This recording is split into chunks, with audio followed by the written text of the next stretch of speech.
Et quand vous dites que les gens ont du mal, le problème c'est que les gens ont le mal qu'ils se sont eux-mêmes injectés par la platitude, la fainéantise, la paresse, la lourdeur, la lâcheté. Mais le pire est qu'ils sont fiers de leur obscurantisme, ces minables. Ils sont fiers d'être cons. Bah non, je suis à moitié libanais. Putain, il est fort ce con. Ça dépasse tout ce que j'ai pu imaginer. On a repoussé les limites, là. Avec les prétentieux, c'est toujours pareil. Moi, je. Lire, c'est la compréhension radicale que je veux me tenir debout. Je veux pas ramper, je suis pas un esclave, je veux me tenir debout. Vous arriverez toujours à me faire rire, même quand je n'ai pas envie. Marx. Encore Marx. Toujours Marx. Voilà, c'est tout ce qu'il y a. Oui, oh, les ignorants confondent parfait avec Spinoza. Tant pis pour eux. Oui, alors ça, tant pis.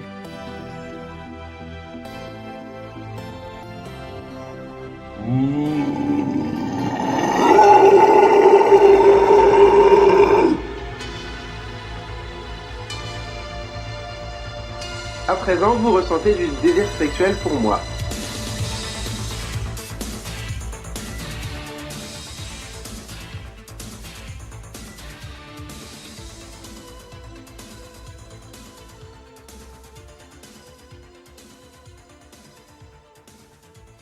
Bonjour à tous, vous écoutez Ça Envoie, le podcast qui va vraiment voir les voix. Et aujourd'hui, j'ai mon tout premier invité, pas des moindres, Alexandre Crépet, comédien spécialisé dans le doublage, mais pas que, Conservatoire Royal de Bruxelles, 15 ans de planche et plus, Studio Imagine avant de monter son propre studio. Je crois que je n'ai rien oublié. Vous ne le connaissez peut-être pas visuellement, mais vous le connaissez auditivement, c'est certain, parce que comme moi, vous avez au moins entendu une fois en français un épisode de Yu-Gi-Oh! Ou de Naruto. Il a un CV long comme le bras, il est même passé par le clown, il sait faire plein de choses, il va nous parler du métier de comédien et de vocaliste dans le doublage, mais pas que. C'est mon premier invité et je suis très content de recevoir Alexandre Crépet. Bonjour Alexandre. Bonjour Alexandre. J'ai pas fait de faute. Hein Dans la bio, j'ai pas fait de faute. Non, non, c'est super. Tu as bien fait ça. Comment vas-tu? Oh, bien. Très bien. Je crois que tu sors de studio. Oui. Quelque chose qui s'est bien passé. Oui, quelque chose qui s'est bien passé. Donc tu es dans un bon état d'esprit. On va permettre aux gens de découvrir ton travail et surtout d'écouter ton expertise sur le métier et qu'est-ce qu'il recouvre. Et c'est par là qu'on va commencer, si tu veux bien. À moins bien sûr que tu aies quelque chose à ajouter sur ta présentation succincte que j'ai faite, que tu voudrais que les gens sachent avant de débuter. Non, c'est très bien. Ça suffit pour moi. Ça marche. Tu es modeste. Vous verrez, Alexandre est très modeste. Il y a beaucoup de vérités, de contre-vérités, de fantasmes qui circulent sur, on va dire, ton métier principal, on peut dire ça, sur le doublage. Oui, oui, c'est mon métier principal. J'aimerais que toi, tu nous en fasses une description professionnelle hors de tout fantasme, vu par le prisme du consommateur, un peu béat parfois, même si on leur fait des gros bisous. Gros bisous. Gros bisous. Non, allez, un truc pragmatique. Peut-être je peux passer par mon trajet qui est de l'ordre, qui ressemble à un coup de chance ou un coup de hasard en fait. Donc j'ai rencontré des directrices artistiques c'était des comédiennes avec qui je travaillais au théâtre, et parce qu'elles avaient besoin d'ambiance pour le vendredi, elles m'ont proposé de passer. Donc c'était très... J'ai dit oui, et je me suis retrouvé en ambiance. On était 6 ou 8 sur 2 canapés, comme ça, à notre tour, avant d'aller faire des ambiances café ou rue. Et ça consiste à... oui, voilà, ça c'est un truc qui va un peu démystifier. Une ambiance consiste à remplir le son de manière à ce qu'on croit vraiment que sinon les voix ressortent trop, les voix des protagonistes ressortent trop, ça sonne faux. Donc il faut faire les ambiances des gens qui passent dans la rue ou des gens qui mangent à la table à côté et tout ça. Et il s'agit là de dire des mots sans dire quoi que ce soit qui ait du sens. Et ça, un service d'ambiance, ça dure minimum 4 heures. C'est 4 heures où on dit des trucs qui n'ont pas de sens en fait. Ouais, je suis content de te voir, ça fait longtemps qu'on ne s'est pas vu. Oui, non. Et surtout ne pas parler surtout qu'il faut faire en sorte qu'il n'y ait pas de groupe de mots groupes de sens qui ressortent trop, parce que alors si jamais on veut réutiliser cette ambiance dans la scène suivante, ça ne pourra pas passer. Donc, il faut faire attention à être rentable, quoi. Et c'est par là qu'on commence en général dans le doublage? C'est souvent comme ça qu'on commence, je pense. Puis si on a de la chance, dans ces services d'ambiance, on est distribué sur un petit personnage, là, au hasard, qui est dans la série et qui n'a pas encore de nom. Et puis, il s'avère que ce personnage revient. Et là, paf, en fait, on n'a pas fait exprès, mais on vient de signer un récurrent. Là, on existe, tout simplement. On commence à exister dans les studios, on se dit « Ah oui, c'est le petit nouveau, la petite nouvelle, moi je vais l'essayer ». Et puis, ainsi de suite, quoi. Non, évidemment, des anecdotes qui démystifient, j'en ai 1 million. Je ne sais pas s'il faut aller vers ça, mais… On va en reparler. Ouais. Mais c'est intéressant, déjà, je peux rebondir là-dessus, je pense que ça intéressera les gens, et surtout les peut-être jeunes comédiens ou futurs comédiens qui ont envie de faire ce métier. Quand tu dois pendant 4 heures, comme tu le dis très bien, donner du texte qui n'a entre guillemets pas de sens pour ne pas tirer la couverture vocale à soi, qu'est-ce que tu vas chercher dans ta compétence de comédien? C'est de l'improvisation ou c'est un personnage créé, travaillé comme un vrai rôle? On regarde si on est dans un restaurant, on se dit tiens, moi je vais faire la table du fond à gauche, là près des toilettes. Il est avec une fille, attends, on va faire un duo pendant que les autres font d'autres duos, et puis là on improvise et on s'invente des histoires et on se fait beaucoup rire en général, hein, parce que c'est absurde, donc on invente des situations, des relations, voilà. C'est des moments amusants. C'est beaucoup d'alchimie partenariale avec Oui. le comédien ou la comédienne avec qui tu travailles. Oui, oui, ça, c'est nécessaire, sinon c'est vraiment triste, hein, les ambiances. Oui, parce que tu n'as pas de texte. Parce qu'il n'y a pas de texte, non. Il n'y a pas de texte, et surtout, c'est derrière, c'est vraiment du travail de l'ombre de l'ombre. De l'ombre de l'ombre. Ouais. C'est vrai que j'avais entendu pas mal de comédiens devenus, pour certains, assez célèbres, dire qu'au début, on commençait par se fracasser la voix sur des films de guerre où il y a besoin de mecs en arrière-fond qui font « Ah, je meurs » pendant 3 heures.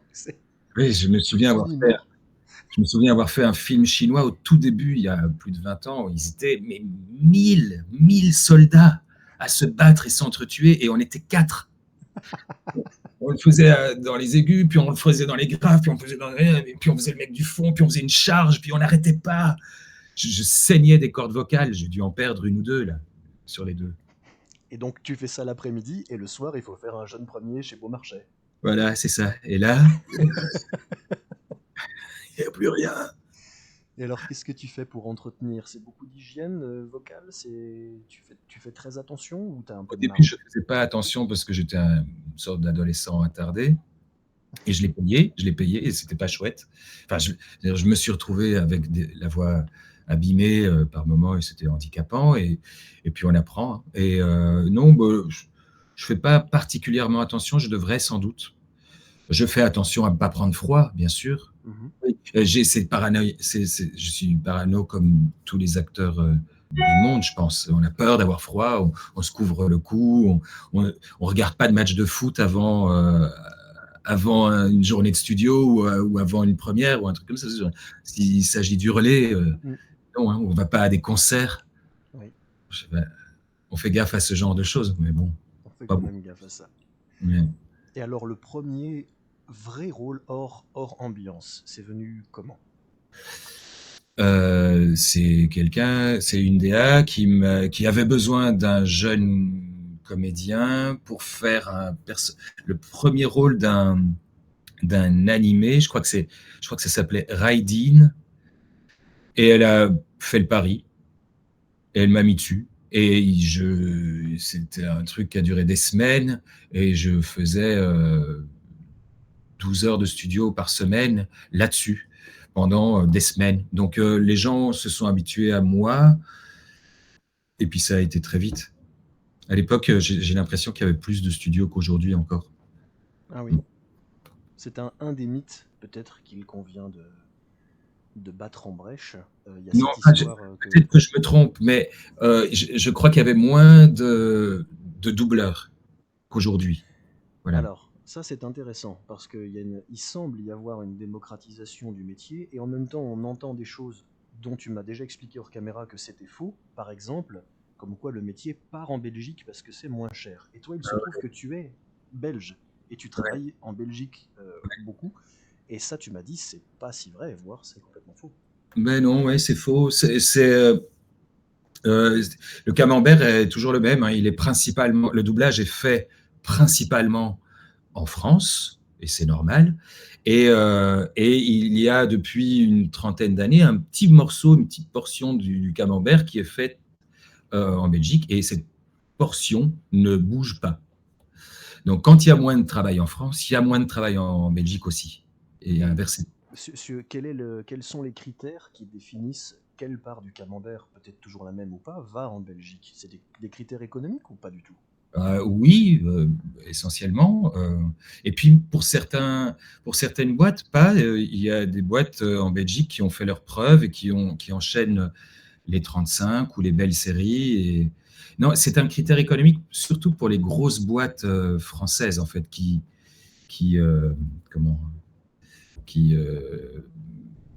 ont des succursales à Bruxelles et qui achètent des paquets, sans doute, qui font je sais pas comment ils font.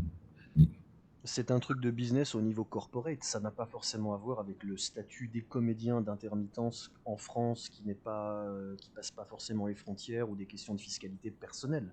Parce qu'on entend ça des fois. Tu as l'air de dire que c'est pas ça. Non, c'est pas ça, d'autant qu'il y a en France aussi un tas de studios qui ne respectent pas du tout la Convention française. Les conventions collectives, c'est...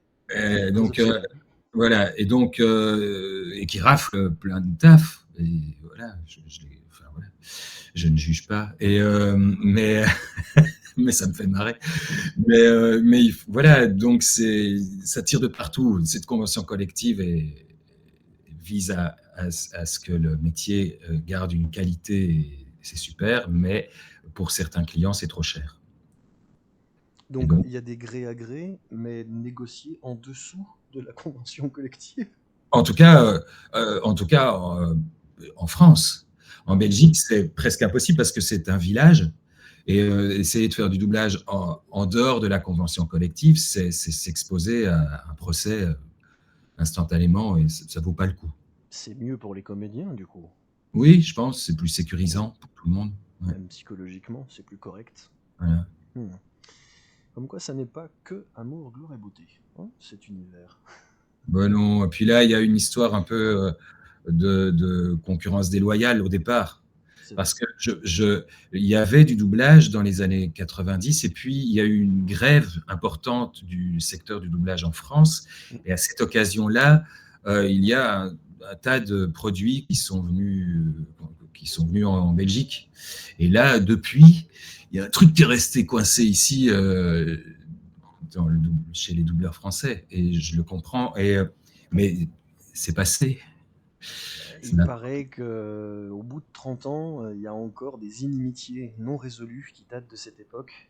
Ouais. On a entendu des anecdotes de gens qui, très grévistes à Paris, se cachaient dans des coffres de bagnole pour aller enregistrer à Bruxelles le soir même. C'est gênant. Voilà, c'est un peu gênant, mais bon, il faut assumer. Mais oui, ça va tellement loin qu'il y a quelques années, j'allais travailler au studio Imagine à Issy-les-Moulineaux, et je faisais du voice-over. Et lors d'une pause, je croise une comédienne belge qui vit à Paris et qui fait des studios de doublage, et je veux la saluer. Et quand elle me repère, elle se dit, je crois, en tout cas je l'interprète comme ça, elle se dit, merde, ils vont choper que je suis belge.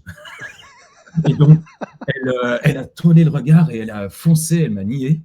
Elle ne voulait pas perdre son boulot. C'est fou. Mais j'ai une question là-dessus que je me garde en tête pour plus tard, sur l'aspect psychologique qui fait que c'est un métier où il faut beaucoup de nerfs, je pense. On en reparlera. Mais alors, parmi toutes ces vérités très pragmatiques sur le monde du doublage, et sans vouloir être trop critique, on va parler du positif après aussi, mais tu m'avais fait une remarque qui va peut-être interpeller des gens, parce que les gens ne savent pas forcément. Il y a parfois, on peut le dire sans cracher dans la soupe, un vrai problème de qualité des textes à doubler. Et c'est pas forcément la faute des adaptateurs d'ailleurs. Ben non, non. Même Non, non. quasiment jamais. Bah, pas quasiment jamais. Enfin, il y a des niveaux d'adaptateurs et il y a des gens très très bons et des gens un peu moins bons. Et puis il y a aussi surtout une exigence de. Les gens doivent travailler de plus en plus dans l'urgence et ça. Ben, ça peut pas toujours faire mouche, quoi. Parfois, il faut adapter enfin, je ne suis pas adaptateur, mais parfois, ils ont 3 jours pour adapter un film, c'est trop peu. Donc, évidemment qu'en studio, on se retrouve avec une adapte pourrie et qu'il faut réadapter en studio pour que ça rentre en bouche et que ça ait du sens. Parfois, on n'en est pas à ce point-là tout le temps, mais parfois, oui, c'est ça la raison. À quel point cela pèse-t-il sur ton plaisir et ta capacité à faire au mieux ton métier? Je veux dire par là, le plus important pour un comédien, c'est les grands classiques au théâtre sur scène parce que le texte, ou c'est l'alchimie avec le partenaire ou le plaisir de jeu qu'on peut trouver ailleurs que dans le matériau purement textuel. C'est peut-être d'ailleurs plus compliqué que ces deux options polaires. Ça dépend de chacun, je pense. Pour moi, il se trouve dans l'alchimie avec les partenaires et dans mon plaisir, je le trouve quand je suis avec des gens qui ont un niveau d'exigence très élevé. J'aime bien me dire qu'on va y aller. Sinon, alors je préfère que ça passe très vite et que j'aille ailleurs, quoi, que je fasse autre chose. N'importe quoi, que j'aille cueillir des légumes. Mais j'ai envie que ça se passe, j'ai envie qu'on soit exigeant et qu'on soit fier de nous à la fin de la journée, en tout cas. Voilà. C'est le directeur artistique joue énormément sur le général pour. Ouais, le directeur artistique, la prod en amont. Mais oui, le directeur artiste, ou la directrice artistique, s'ils ont bien préparé leur studio, ils peuvent nous emmener dans une histoire et puis avoir envie de défendre le projet pour en faire quelque chose de beau, quoi, un bel objet. Tu as une belle anecdote de niveau d'exigence positivement inattendu? Mais j'avais fait un post là-dessus il y a quelques jours. Ça. J'ai repensé à celui-là. Où tu as refait 50 fois pour un mot, c'est ça? 50 fois, c'est pas 500 fois, j'en sais rien. Donc, on doit doubler un film qui s'appelle Shooting Dogs, qui raconte le génocide du Rwanda. C'est bien joué, c'est un film anglais avec des bons acteurs. Donc déjà, voilà, c'est très chouette en tant que doubleur de doubler des bons acteurs parce qu'on a une chance d'être juste et d'être bon.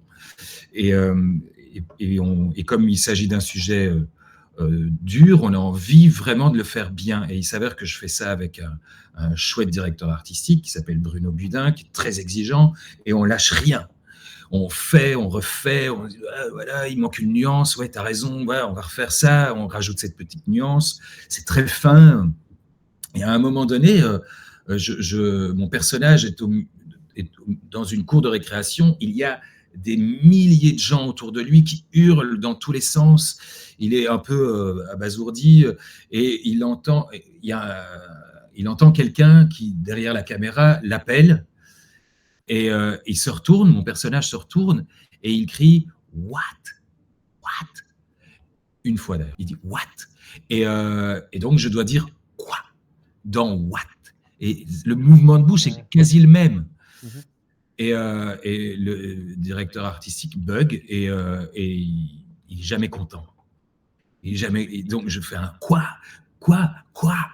J'en ai fait je ne sais pas combien de centaines, ça a duré 45 minutes. 45 minutes de quoi pour qu'on soit enfin content de cette prise. On n'imagine pas, hein, c'est d'un regard extérieur, le niveau d'exigence. Et c'est vrai que un mot raté dans un ensemble qui est bon, tout s'écroule. Ouais, on sort du truc. On sort, voilà. C'est fou. C'est un des côtés très difficiles, je pense, où il faut vraiment être pro. C'est un des côtés exigeants de ton métier. Oui. Quand tu as la chance d'avoir quelqu'un de très consciencieux pour pour te diriger. Ouais. Tu m'avais d'ailleurs parlé, c'est intéressant comme expression, tu avais évoqué le fait que le doublage, c'est beaucoup de travail en miroir. Oui, en travail d'empathie. C'est-à-dire on a l'image du gars qui court et du doubleur qui court derrière le micro.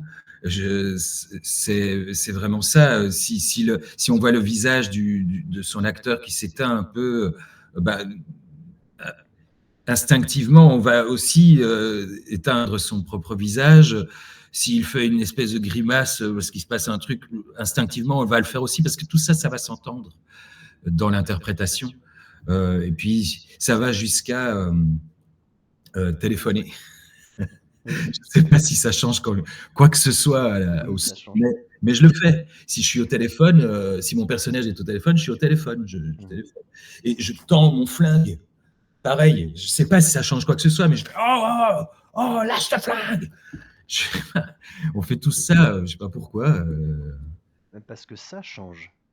Mais le corps change, donc la transmission de l'onde sonore change, parce qu'il n'y a pas les mêmes corps physiques aux mêmes places. Ouais. Ça s'entend. Ouais. Encore une fois, on n'imagine pas forcément, mais ça doit aller jusqu'à ce niveau de détail pour avoir une qualité professionnelle.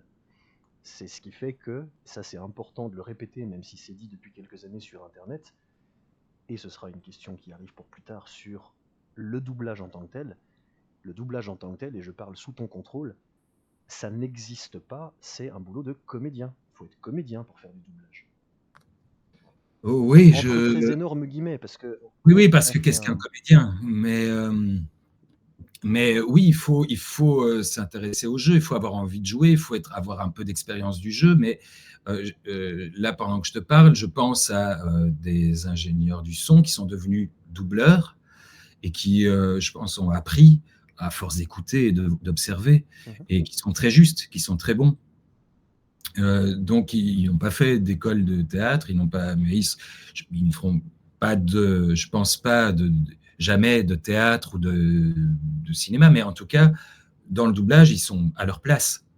Il y a pas, mais ils ont passé des années à observer et à enregistrer et à être attentifs aux moindres détails. Donc, c'est ça leur formation. Ils sont formés. Ouais. On ne dit pas qu'il faille impérativement un cursus académique, même si ça ne peut évidemment pas nuire. Mais démystifions cette idée qui traîne encore, que les deux activités seraient décorrélées, la voix et le doublage d'un côté, la comédie de l'autre, et si on n'a pas l'envie de jouer la comédie, on ne pourra pas doubler, ni faire de radio, ni faire de théâtre, ni faire de cinéma, parce que c'est la base quand même, c'est de jouer. Oui, quand même. Si ça ne joue pas, c'est plat. Ça n'a pas d'intérêt. Oui, bien sûr. Est-ce que tu dirais que la voix vient après, pendant ou indépendamment du jeu ? Tu trouves un personnage pour trouver une voix, ou tu passes techniquement par du vocal pour t'aider à trouver un personnage ? Ou ni l'un ni l'autre d'ailleurs. En live, en général, si je suis distribué en général, je suis distribué sur des gens qui ont des timbres de voix proches du mien. Et je n'ai pas grand-chose à faire. Je prends son masque, j'essaye de prendre le masque du gars et le corps, parce qu'il y a quelque chose de ça. Et donc, c'est tout ce que je change. Donc, ça vient, je ne sais pas quel est le commencement du truc, mais ça se fait à peu près en même temps pour moi. Mais par contre, si je me retrouve à doubler un chat ou un phoque ou un champignon, je m'inspire de sa forme aussi. Et là, je construis cette voix. Pour toi, c'est évident parce que tu le maîtrises, mais est-ce qu'il est possible d'expliquer aux gens qui nous écoutent ce que tu entends par prendre le masque ? Mais voilà, il y a des mecs, on sent qu'ils ont quelque chose dans la mâchoire, il y a des mecs on sent qu'il y a quelque chose dans le regard. Donc, à la fois, ils ont été castés parce qu'ils dégagent déjà ça, mais en plus, ils le jouent sans doute. Donc, il faut aller choper ça, parce qu'en chopant le masque, on chope aussi un peu ce qu'il y a derrière dans le jeu, dans les intentions de jeu. Ça va très vite, parce que pour doubler une scène, dans le meilleur des cas, on nous a mis en contexte, on nous a raconté l'histoire, on nous a raconté le trajet de notre personnage, où on en est juste avant la scène en question, on regarde la scène, puis on découpe la scène en boucle, donc en morceaux d'1 minute. Puis quand on estime avoir suffisamment de nourriture, on propose une boucle, on enregistre une boucle, et puis on corrige, on nous dit, voilà, tiens, là, ça manque de ça, oui, ça c'est juste, mais ça c'est faux, ça c'est pas en place, ça c'est... Voilà, hop, on recommence, et dans l'idéal, voilà, 2, 3 fois, et puis on passe à la boucle suivante, et ainsi de suite. Je sais plus où je voulais en venir, mais je veux dire, c'est... Si, sur le ça va vocalement, vite. oui. Je veux dire, oui, c'est ça, c'est que ça, c'est dans l'idéal. Souvent, ça va plus vite que ça. Or, les comédiens qu'on double, les acteurs qu'on double, eux, ont eu des répètes pendant des mois. Ils ont été coachés par des coachs de jeu. Ils ont tourné la scène plusieurs fois. Enfin, je veux dire, ils ont un bagage. Ils arrivent ils arrivent très nourris. Nous pas. On doit se nourrir de tout ce qu'on peut très très vite pour essayer d'être le plus juste possible. Là, je te remercie parce que tu viens d'expliquer en une phrase pourquoi il faut absolument être comédien pour faire du doublage. C'est que tu dois choper en quelques secondes, donc comprendre et être capable de reproduire ce qu'a fait le comédien à l'image sans avoir eu son temps de préparation. Ouais. Donc tu ne peux pas l'improviser simplement avec une belle voix et l'envie de le faire. Non, simplement avec... Non. Ouais. Voilà, ça c'est démystifié. D'ailleurs, une belle voix... Bah, si, c'est vrai, il y a des gens dont j'aime la voix, mais je veux dire, en soi, c'est toi qui le dis d'ailleurs, il n'y a pas de belle voix. On a tous une voix. J'ai l'impression qu'il arrive parfois qu'on a entendu des comédiens qui sont bons comédiens et qui ont une jolie voix, et on se dit, lui, j'aime bien sa voix, je vais le mettre là. Et là, je me dis, danger, parce que ça va peut-être très bien se passer, ou peut-être justement que la jolie voix qu'a ce comédien est proche de sa voix naturelle, mais c'est pas sa voix à lui, c'est la voix du personnage, et que là on est tombé amoureux d'un personnage. Mais c'est pas le personnage qu'on va recruter, c'est le comédien, pour faire un autre personnage. Et donc, c'est pas sur une joliesse sonique qu'il faudrait absolument se focaliser, c'est sur une impression d'énergie véhiculée par la voix, où on se dit, ce type-là, cette nana-là, c'est de la pâte à modeler, c'est du comédien comme j'aime. J'ai besoin de ça en doublage parce que un jour un méchant de jeu vidéo, un jour un mec qui meurt dans un film de guerre, voilà, plus ça. Est-ce que je suis dans le vrai ou est-ce que... Oui, d'ailleurs le danger c'est faire de la voix en doublage, c'est s'écouter. Et ça m'est déjà arrivé. Ça m'est arrivé de faire des longs monologues sur des personnages en off, un petit peu mythologique comme ça. Et très posé, et avec le casque, il y a des moments, je me suis même dit, waouh, putain, quelle jolie voix, qu'est-ce que j'ai une jolie voix, moi, je m'aime. Ce qui est vrai par ailleurs. Mais... Et je pense que la DA était pareil, elle était un petit peu, elle disait, oui, ah ouais, c'est joli, et puis on passait, mais il faut se réveiller dans ces cas-là, on plante, on se foire. T'as raison, et je pense que pour un casting, il faut... Alors, on essaie d'être proche de la voix originale. Alors, l'idéal, si on est amoureux de la voix originale, c'est de trouver une voix qu'on aime aussi en français. Mais surtout, l'idéal, c'est que cette voix en français ait la bonne énergie, en effet, pour défendre le personnage. D'ailleurs, on voit que pour certains acteurs ont plusieurs doubleurs. En fonction de ce qu'ils jouent, on va prendre un doubleur ou un autre doubleur. Parce que ces doubleurs amènent une énergie différente et on n'est pas des jumeaux de l'acteur qu'on double. Donc, on ne sait pas faire tout ce que l'acteur qu'on double fait. Enfin, parfois. Et il est préférable de garder le même comédien pour doubler le même comédien en VO pour des raisons de complicité unilatérale qui se crée avec le temps, c'est-à-dire que le doubleur, à force de doubler un tel, va se dire « mais lui, c'est bon, avant de voir la scène, je sais où il va, je le connais, et je vais pouvoir plus facilement amener des trucs à moi. » C'est vrai, ça? Bah oui, moi j'aime bien ça. Ouais. J'aime bien ça, mais ça c'est le doubleur qui le dit. Moi, en tant que doubleur, j'aime bien avoir une histoire qui dure et me dire: «Ah ouais, je sais, OK, mais je vois, il va faire une rupture là, il fait cette rupture, je la connais celle-là, je l'ai déjà chopée sur l'autre truc», hop, ça devient un peu, voilà, on est dans des bonnes chaussures, quoi. C'est pas Non, qu'une question de confort. oui, C'est pas que ça non plus. c'est pas que du confort, c'est aussi, ouais, de la connivence, voilà. C'était C'est ça. José Lucioni qui disait ça, faut regarder dans l'œil, Ouais. pas regarder les lèvres. Mais d'ailleurs, dans la vie, on regarde pas les lèvres. C'est vrai. Il y a que les doubleurs qui regardent les lèvres. Moi, ça m'arrive parfois, après une journée, de regarder les lèvres des gens en me demandant s'il est en place. Ça, c'était une grosse journée. Tu vois la rythmo qui passe. Là, je suis fatigué, là. Bah, c'est bien, on vient de faire une rupture, tu vois, ça mène à faire ma transition. C'est parfait. sur la réalité de cette vie de comédien,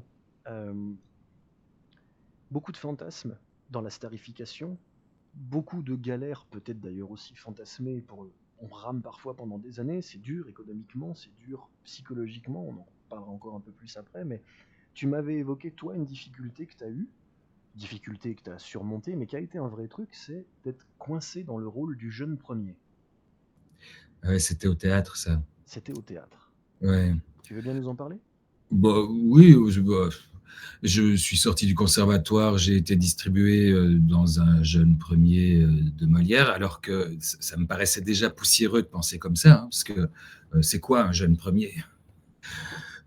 Ça ressemble à quoi un jeune premier? Enfin, je veux dire, et puis c'est des histoires d'amour, même si elles sont secondaires dans l'Avare ou dans Tartuffe, voilà. C'est quand même des histoires d'amour et ça devrait se traiter comme une histoire d'amour, ça devrait nous parler comme des histoires d'amour d'aujourd'hui. Sauf qu'on me faisait jouer comme il y a 100 ans, et c'était chiant. On me mettait des perruques, des collants, enfin, c'était ridicule. Voilà, et je les ai enchaînés, ces rôles, et j'étais casté parce qu'on savait que je savais le faire. Et c'était facile, c'était rassurant. Il y a des théâtres qui fonctionnaient encore comme ça. Je pense qu'il y en a encore qui fonctionnent comme ça, d'ailleurs. Alors pourquoi? Parce que finalement, c'est pas si évident, même si bon, je souris parce que je connais un petit peu le milieu, mais je pense aux gens qui nous écoutent. Pourquoi est-ce que c'est chiant de mettre une perruque et de jouer? Non, mais moi, j'aime bien mettre une perruque, ça m'amuse. Je m'en fous, je peux bien me déguiser dans... Comment? Pourquoi c'est limitant? Pourquoi c'est pas satisfaisant? Non, c'est pas que c'est limitant, c'est que là, on était dans le cliché, et que ça m'énervait. Mais ça va, ça me va très bien de mettre une perruque. Je veux même bien mettre je veux mettre un éléphant sur la tête, si vous voulez. Je m'en fous. C'est juste que c'était cliché, c'était gnangnan. Je m'en fous. Dis-lui que tu l'aimes. Dis-lui que ça te frustre de pas pouvoir l'avoir plus. Dis-lui que tu vas envoyer chier ton père. Enfin, je trouve qu'il faut nourrir les jeunes acteurs de manière concrète, quoi. Voilà, c'est ça qui me manquait.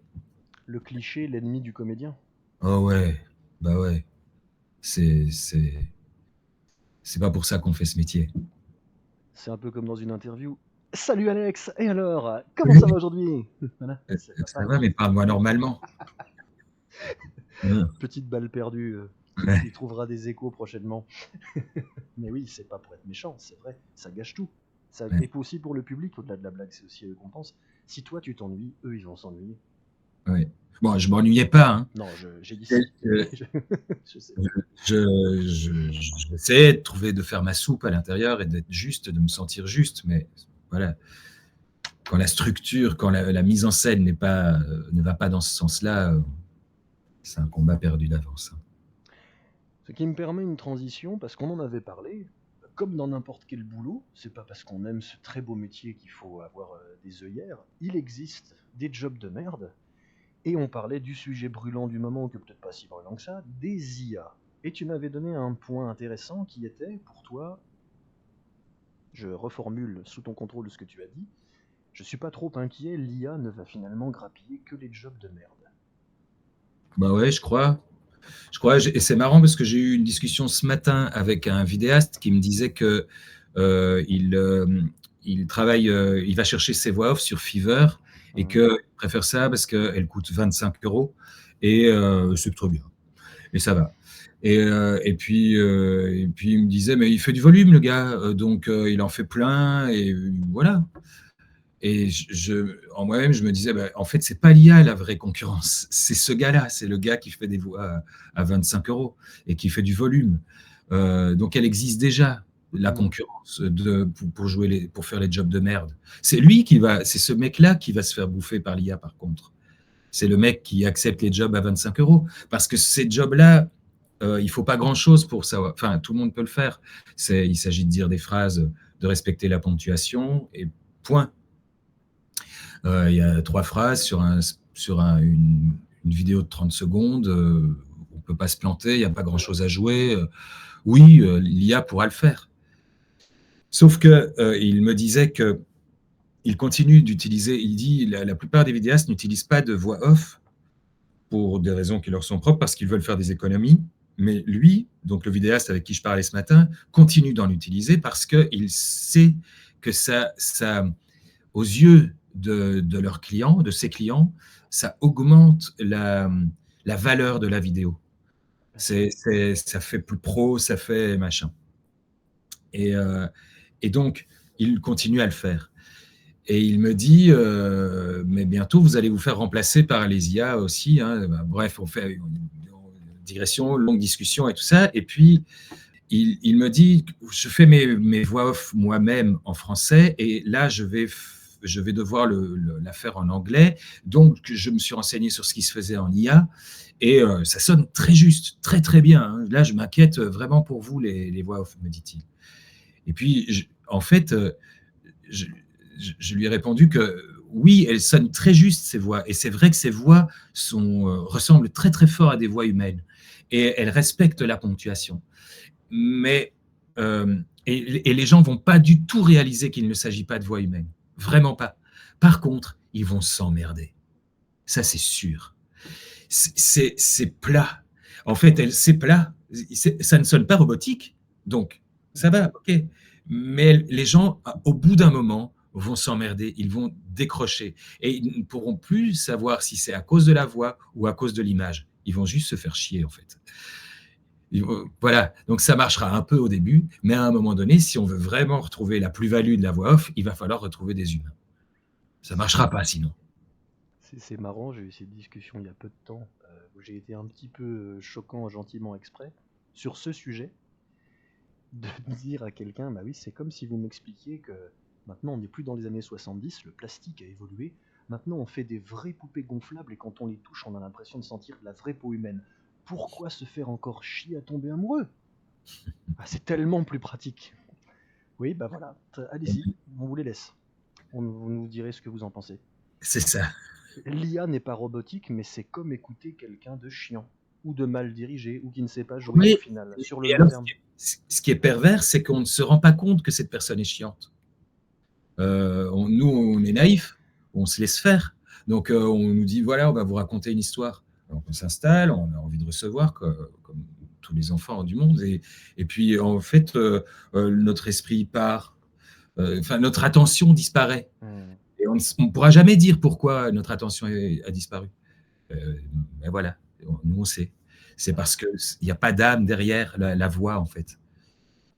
On a fait une bonne ritournelle technique. Voilà. Ouais. Donc finalement, plutôt une bonne nouvelle.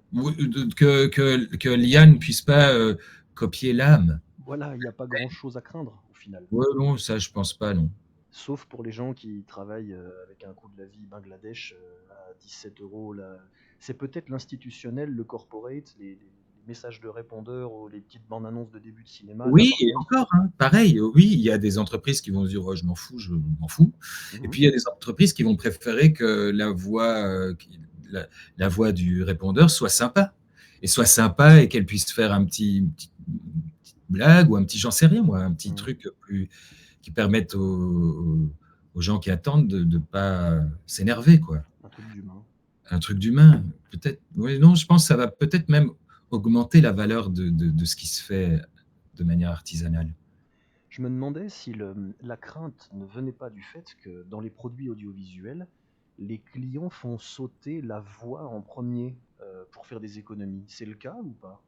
Ben, vraisemblablement, oui. L'expérience?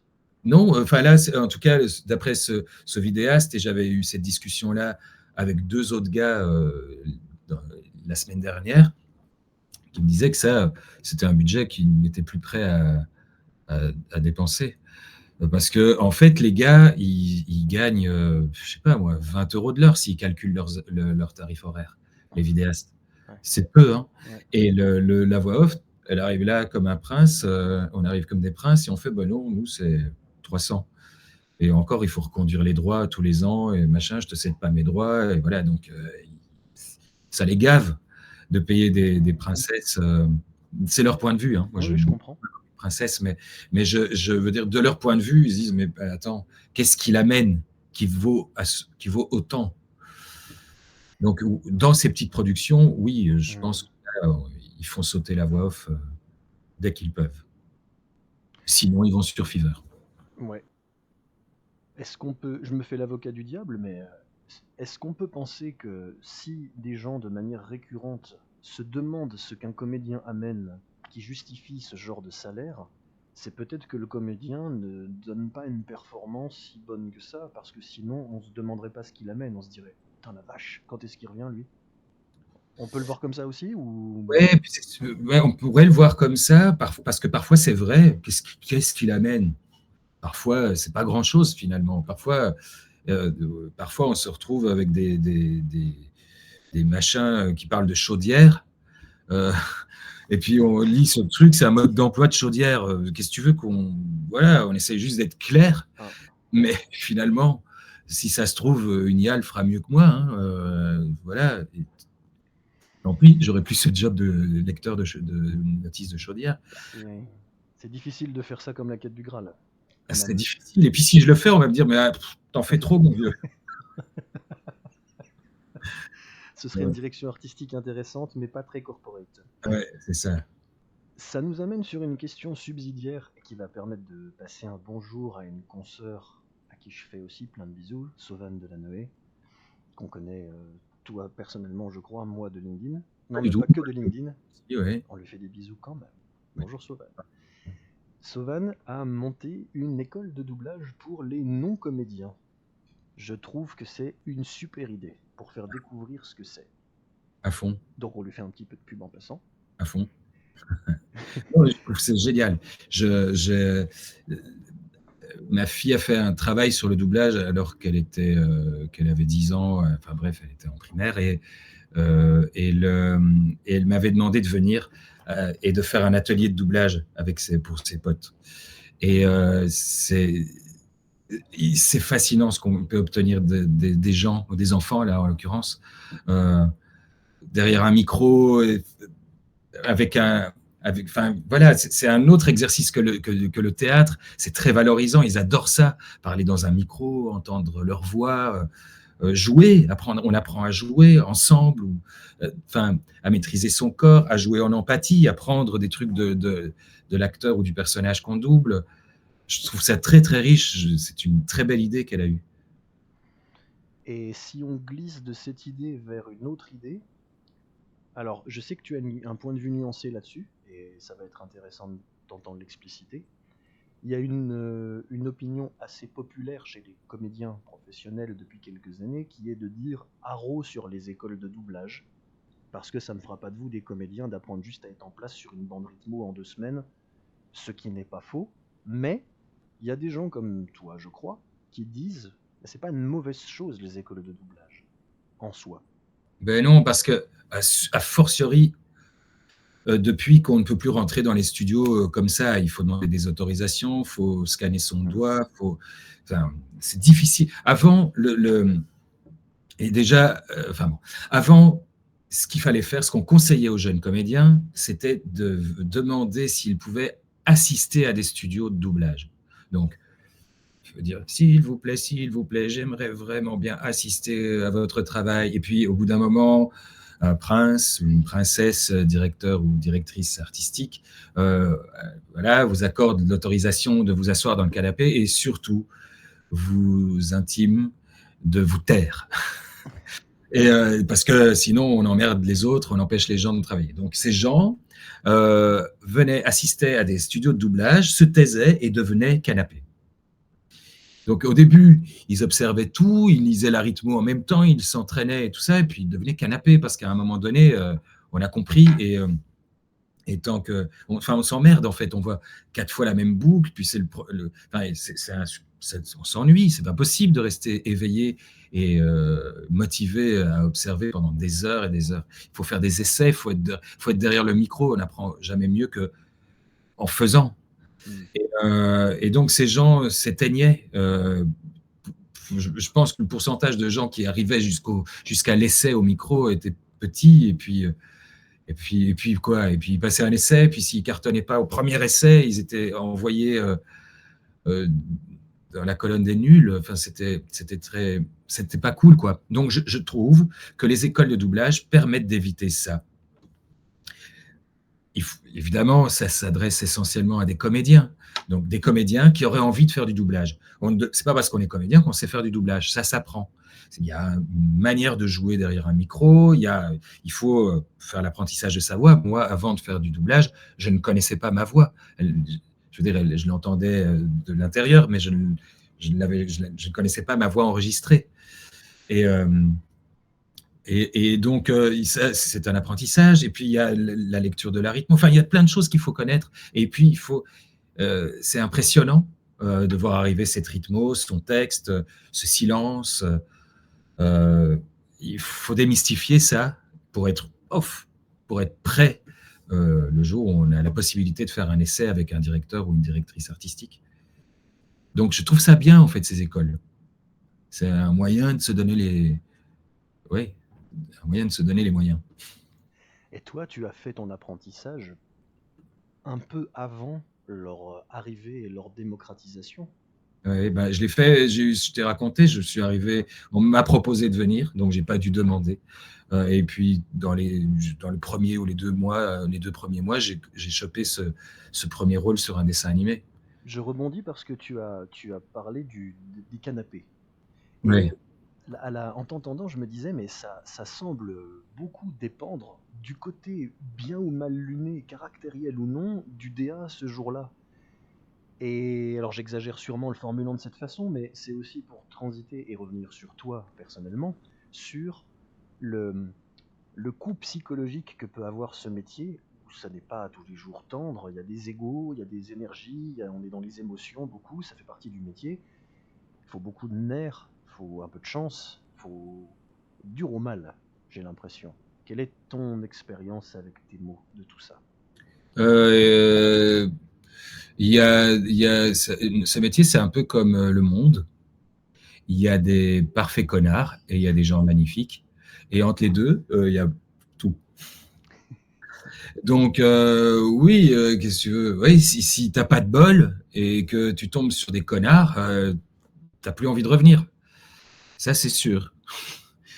Et tu te fais une image du métier horrible. Et c'est triste. Mais si tu as du bol, tu arrives chez des gens super chouettes, accueillants, qui ont envie de t'expliquer, qui ont envie qui te laissent une place. Ça m'est arrivé, moi, de me retrouver avec des gens en studio, des jeunes comédiens, c'est chouette aussi, c'est une nouvelle énergie. C'est des gens motivés, qui ont envie d'être là, qui, si on leur demande leur avis, ils voient aussi des choses. Parce qu'ils traînent là, en général, ils arrivent à 9h, puis ils traînent là toute la journée. Puis moi, j'arrive, je sais pas, moi, à 14h, et ils ont déjà 4 heures d'expertise du film sur lequel j'arrive. Donc, ils peuvent me raconter des trucs. Ça peut être très chouette, en fait. Donc, oui, je sais, il y a des gens qui ont vécu des histoires pas cool. Et voilà. Il faut être solide pour être comédien. Il faut être solide pour être à peu près tout. Hein. Mais c'est pas. Je dis ça aussi parce que ça peut être une mystique, et j'essaye aussi de démystifier dans cette émission. On a l'impression, parfois pour certains, que c'est un métier où il faut être extrêmement solide nerveusement, tout en restant quelque part propre à organiser fragilité, sa malléabilité, et que d'où le coût émotionnel réel est énorme. C'est à ce point-là, c'est vrai ou c'est un peu fantasmé? Non, c'est vrai. C'est vrai? C'est vrai qu'on doit aiguiser notre sensibilité. Finalement, c'est le cœur de notre métier. Au départ, c'est ce qu'on apprend au conservatoire. Donc, on apprend la technique, les techniques. Mais nous sommes la matière et on nous rend malléable, on aiguise notre sensibilité pour qu'on soit disponible pour les créations, pour les metteurs en scène qui vont nous engager et tout ça. Et puis, la réalité du métier fait qu'on doit aussi apprendre à se protéger et à se prendre en main comme un solopreneur, comme tous les solopreneurs, on va dire. C'est rigolo que tu emploies ce terme pour décrire ton métier. Tous les jours, plein de fois, puisque je suis sur LinkedIn quasi tous les jours en ce moment. Mais c'est ça l'idée, c'est que oui, il faut être capable aussi de se dire, voilà, ok, bon, là, je suis tombé sur quelqu'un qui est mal luné, il m'a mis une demi-claque, soit je suis tellement pas d'accord avec ça et ma personnalité fait que j'ai juste envie de lui en remettre une aussi, et c'est pas grave, et c'est ok aussi, soit je prends un peu de hauteur et je sais le moucher sans m'en faire un ennemi tout de suite. Enfin, j'imagine que c'est un peu comme ça dans tous les corps de métier. Il faut faire avec les personnalités qu'on rencontre. Ouais, c'est pas cool, hein, mais c'est comme ça. La particularité de ce métier étant que si tu t'engueules avec une personne avec qui tu bosses, dans d'autres métiers, tu ne dois pas éventuellement après jouer une scène d'amour où tu te jetterais sous un pont pour elle. Ça, c'est compliqué. Mais normalement, tu t'engueules pas avec quelqu'un avec qui tu bosses. Si jamais, enfin, je veux dire, si tu t'engueules pas au moment où tu bosses avec lui, en tout cas. Tu t'engueules après ou avant. Mais normalement, le directeur ou la directrice artistique se démerde pour pas s'engueuler avec toi juste avant que tu doives jouer une scène d'amour. Ce serait contre-productif.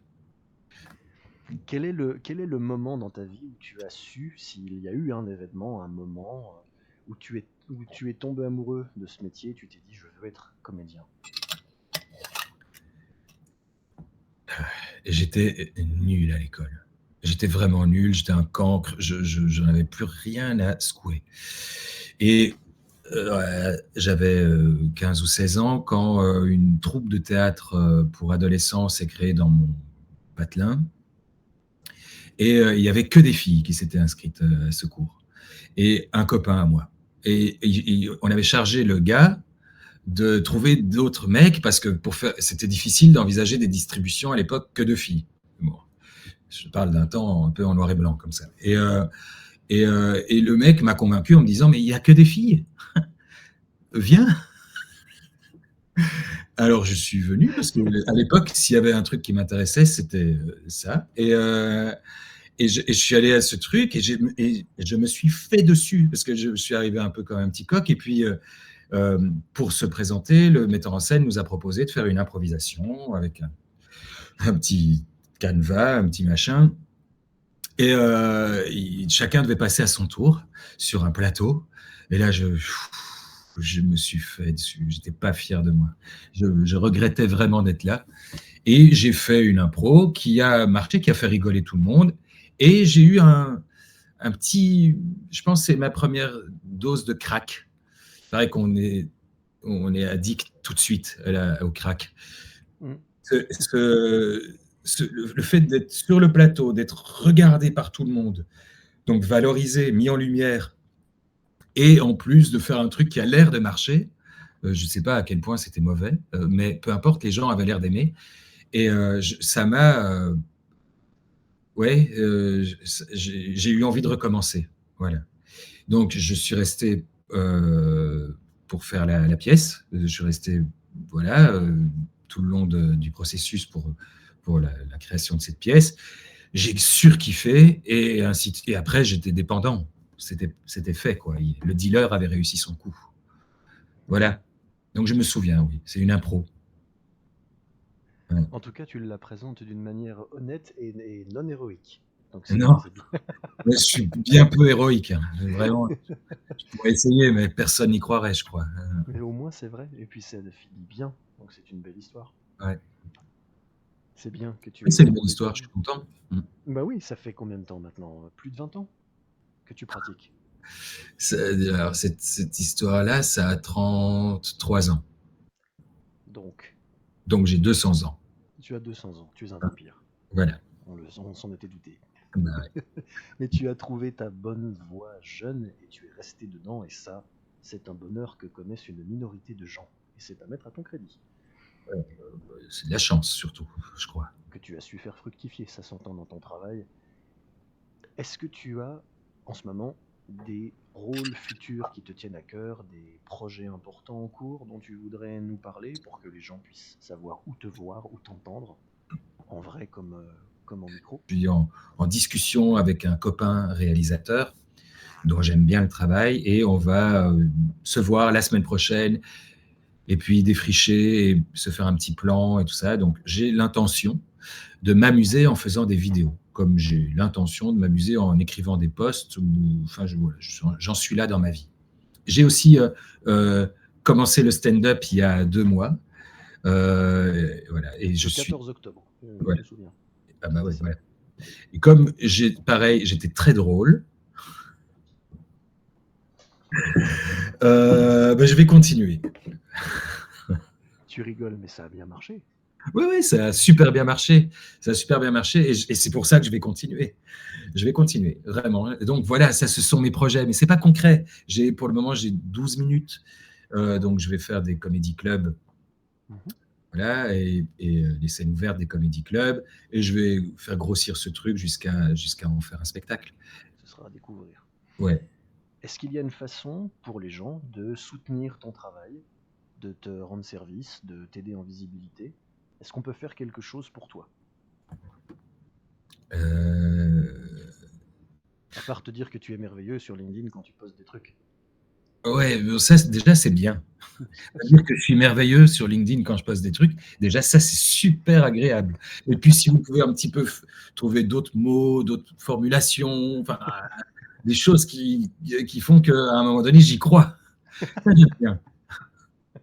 Ben voilà, tu viens de le dire. Vous pouvez le faire sous toutes les formes, en vidéo, en lettres, en courrier postal, tout. Je prends tout. En pigeon voyageur. En pigeon voyageur. Ça, j'aime bien. Des compliments. J'ai une boîte à compliments.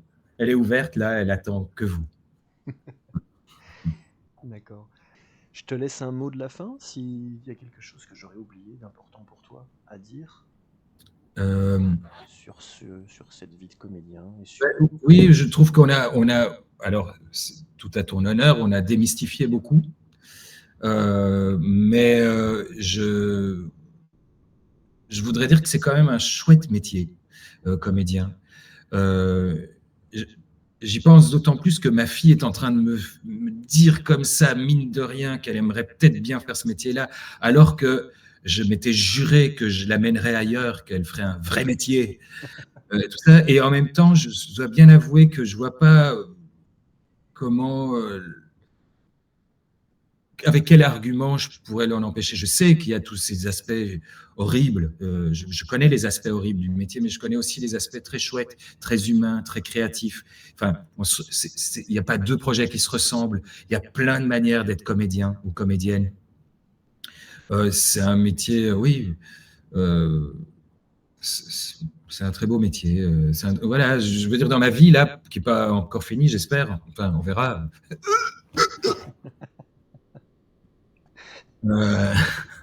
Ah non, ça va. Mais j'ai déjà fait plein de trucs différents et c'est pas fini. Il y a encore plein de choses à faire. Voilà. Et j'ai pas envie de devenir autre chose. J'ai pas envie de faire un autre métier là pour le coup maintenant. Pas encore. Alors que ça fait un moment maintenant que je fais ça. Donc c'est un chouette métier. Ouais, c'est un métier magnifique et le vrai crash test du réel, c'est quand on en parle de manière non abusivement promotionnelle, non exclusivement hagiographique, pour dire c'est un métier. Donc il y a des mauvais côtés, il y a des bons, mais c'est pas n'importe quel métier. C'est pas un métier qu'on fait par hasard. Et c'est quelque chose qui vous habite et qui vous tient et qui vous prend et qui ne vous lâche plus. Tu vois, je te parlais de ce film sur le Rwanda. c'est pris dans des émotions, dans des enjeux de dingue. Est-ce qu'il y a beaucoup de métiers qui t'amènent là, à cet endroit-là? C'est quand même... Et ça dure, hein, tu peux sur un film, tu peux rester 5 jours sur un film. Tu t'enfonces dans un film comme ça pendant 5 jours. Enfin, c'est magnifique. C'est vraiment un chouette boulot. Ça te nourrit beaucoup, humainement. Ouais, à fond. À fond. On échange beaucoup entre partenaires autour de ces sujets-là. Enfin, oui. Voilà, c'est tout. Hein. Mais c'est à toi de faire le mot de la fin. Tu vas faire ça mieux. Alexandre, ça m'a fait très plaisir de passer finalement une bonne heure avec toi pour que tu nous expliques ta façon de vivre ton métier de comédien. On n'a pas beaucoup parlé de voix techniquement et j'en suis très content parce que c'est pas le but. Ce sera peut-être, je te réinviterai si tu veux, on parlera de ça. Ce sera un autre sujet à part. Ça a été important aussi pour moi de montrer aux gens que les professionnels de la voix identifiés comme tels en bout de chaîne sont souvent des professionnels aussi d'autres choses. La voix est un véhicule, la voix est un outil, elle est bien plus que ça, mais elle n'existe pas seule. Il y a derrière une personne avec comédien ou chorégraphe ou chanteur ou instrumentiste ou clown comme toi tu l'es de formation entre autres choses. Et la voix va marquer parce qu'il y a tout ça qui constitue ses racines. Et non pas parce que la génétique nous a bénis par hasard d'une onde sonore placée au bon nombre de hertz qui fait que, poum, on est Morgan Freeman. Non, ça c'est important de... Oui, je tombe exprès dans des gros clichés. Salaud. Ouais. Et c'était très intéressant de l'entendre de ta part. Et on recommence avec plaisir quand tu veux. À fond. Merci beaucoup. C'est moi. Salut Alex, à bientôt. Salut Alex. C'était le premier épisode de Ça Envoie avec notre invité Alexandre Crépet, que vous pouvez retrouver sur LinkedIn. Et je vous invite à suivre ses publications qui sont en général éclairantes sur le métier de comédien et sympathiques à lire, puisque c'est un garçon très gentil. Salut Alex. Ça m'aide à m'en souvenir. J'ai besoin de m'en souvenir.